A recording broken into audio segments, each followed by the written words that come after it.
Salutations everyone, this is Razor bringing you guys another Overwatch video where today I'm not going to necessarily be getting into the nitty gritty of a certain character or strategy, but more so a perspective.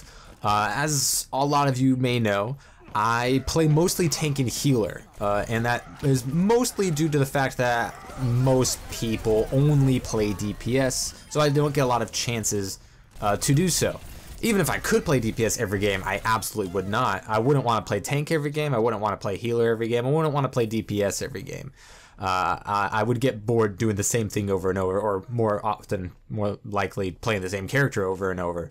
And thankfully there's a lot of different options, and the situation may call for different things at different times.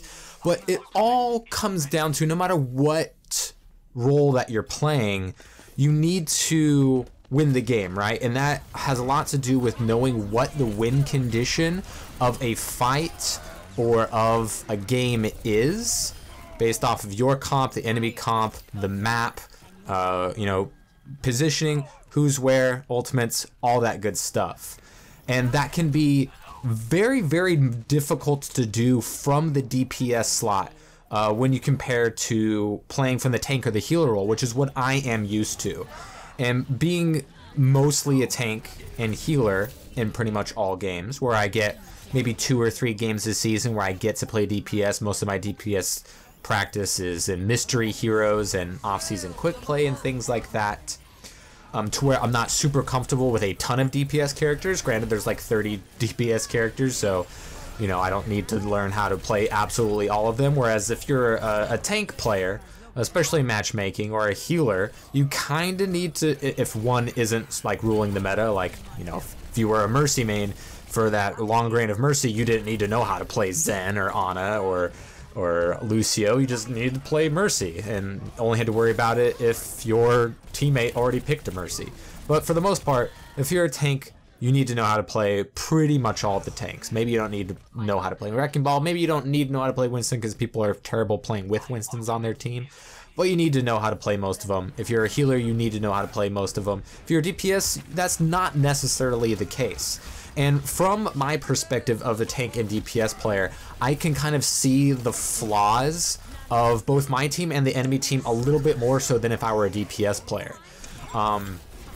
Because when you're a healer, you have a little bit more, you're like the quarterback, right? You have a good view of the field. You want to have an LOS on your teammates so you can heal all of them, and most of your shot callers are going to be like your Lucio players or your Ana players, or you know, your Winstons or maybe your Reinhardts. People dictating when the fight is going to happen, and that is very, very important. But it can be very difficult from the DPS perspective to know what the win condition is, because DPS isn't nearly as important of a role to play than tank or healer. Tanks or healers are way more important. Those characters have a much bigger impact in the game than damage characters do. And if you don't believe me, just look at any meta in the Overwatch League or World Cup that has ever existed. It's all about the tanks and the healers, whether it's you dive, right? Dive has to do with your 2 dive tanks. That's the focus point of the focal point of dive, is your dive tanks. They are the most important part of that strategy. Triple tank, you have 3 tanks, right? And probably 2 or 3 healers. And then you have triple healer that obviously has 3 healers. Then you have goats, which is 3 tanks and 3 healers. So DPS has never been the most important role within the game, because tanks have a much bigger impact on the game, and healers are so much more vital to controlling how the flow of the game is, because they can heal people's damage. DPS players can't do that. I'm saying, I know, but Soldier has a little healing station, and Sombra can hack packs, and Roadhog can heal himself. But you know what I mean. We haven't been able to play Soldier in the healing role for quite a while now. But obviously, I'm not a stranger to killing things. You know, if I play Diva or Moira, the chances are pretty darn good I'm getting gold eliminations. I'm probably not getting a medal in damage, but I'm not used to having to get kills. So the idea of DPS isn't an alien to me, and I know how to play all the characters in Overwatch, which is apparently a weird thing to want to do or to be able to do at any rank. Obviously, I'm not good enough at anything to be in Overwatch League, and I'm not the best healer that I've ever seen. I'm not the best tank I've ever seen. I'm certainly not the best DPS I've ever seen. This is no means of me complaining that I'm really good at DPS and I should get the ball. That's not really how it works. So many people think that the idea is give the best player on your team the DPS role. In other words, give them the ball because they're really good at shooting the three-pointers, right? Or making the touchdowns, or hitting the home run, hat tricks, and all the other sports metaphors you can think of. Because DPS characters don't really have that much impact, and it's sort of a fallacy to equate that, where it might be that way in other video games, depending on what you're playing, whether it be a MMO or an RPG or another first-person shooter. So the role of DPS isn't as impactful. It's not nearly as important, and I don't think I am a good DPS player, just due to the main fact that I don't have a lot of practice on it. My top 2 used in a season, it hasn't been a DPS since season 2, and I would just play a lot of Tracer and Junkrat and win pretty much all my games because the game was new and you could easily dunk on some people if you had any sort of skill at really any ELO, and especially with the randomness that's starting a competitive season was, when matchmaking was really weird and random on what kind of rank you were getting.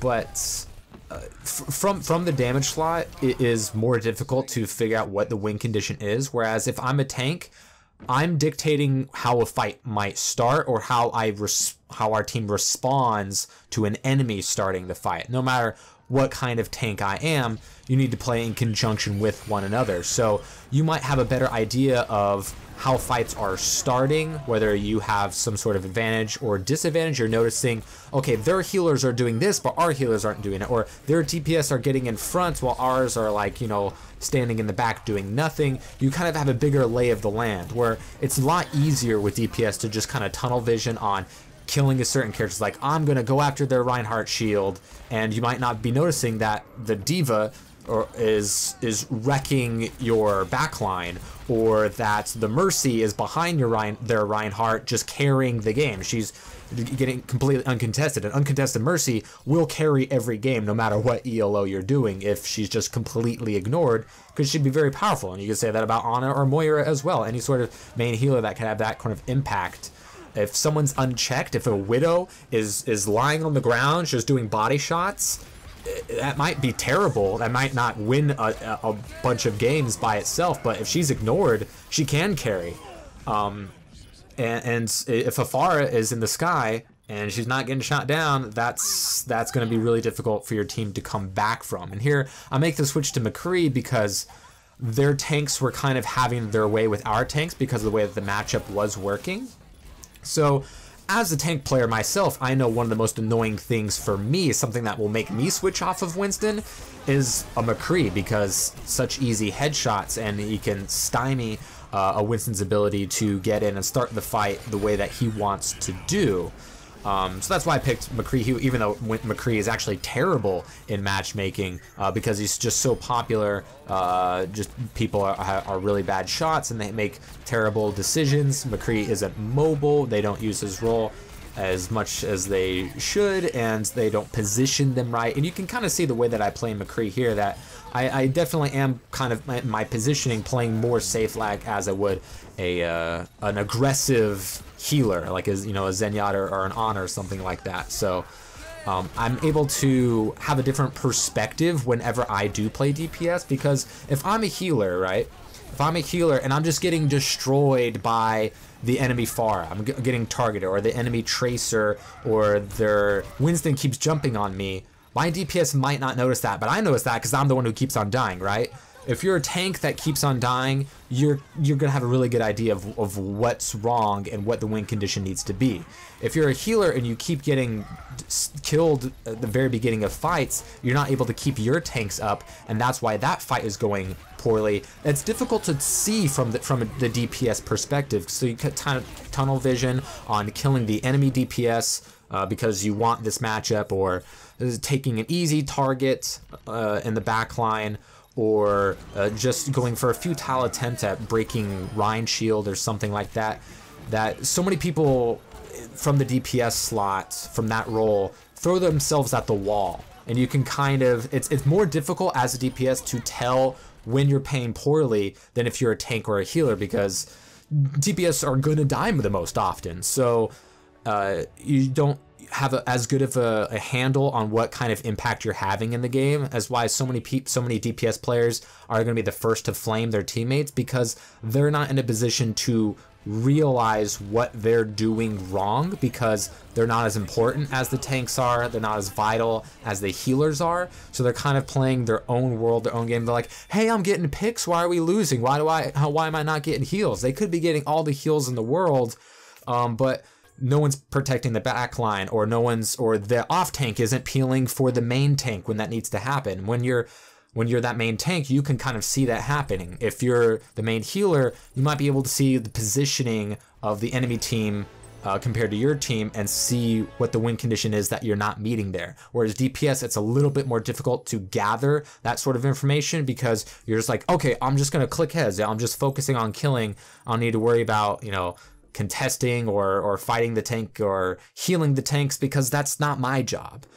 But from my perspective as a tank and a healer, whenever I do get to play DPS, I'm sort of at a luxury, because I am able to see the game from the tank and the healer's perspective, so I kind of have a better idea of what the win condition might be, which is why my win percentage when I do get to play DPS, which is not that often, so it's not a humongous sample size, but over the course of 14 seasons, you kind of see some patterns. My win percentage with DPS characters is so insanely high because of my perspective that I've gathered as a tank and a healer, that I'm able to recognize what the win condition might be. And sometimes you can make a pretty big impact as the DPS, depending on the character and the situation and the composition, to where if you're just playing one DPS or just playing one or two DPS, if you're just throwing your body at the wall and seeing, and it's like, hey, I got my ults and I got a double kill or a triple kill and we didn't win, DPS players don't have the best handle in matchmaking, especially since there's so many of them that they're not practiced in other ways, that they think I'm not the problem, when quite often it is they are the problem, even though the DPS is the least important role, because they might just be continually feeding, but might not see that reflected from their own perspective or from their own stats, as if that was a thing that mattered. The only thing that matters is the W or the L. And if you just gain the right perspective of the game from multiple points of view, you might be able to get more W's no matter what role you might be playing.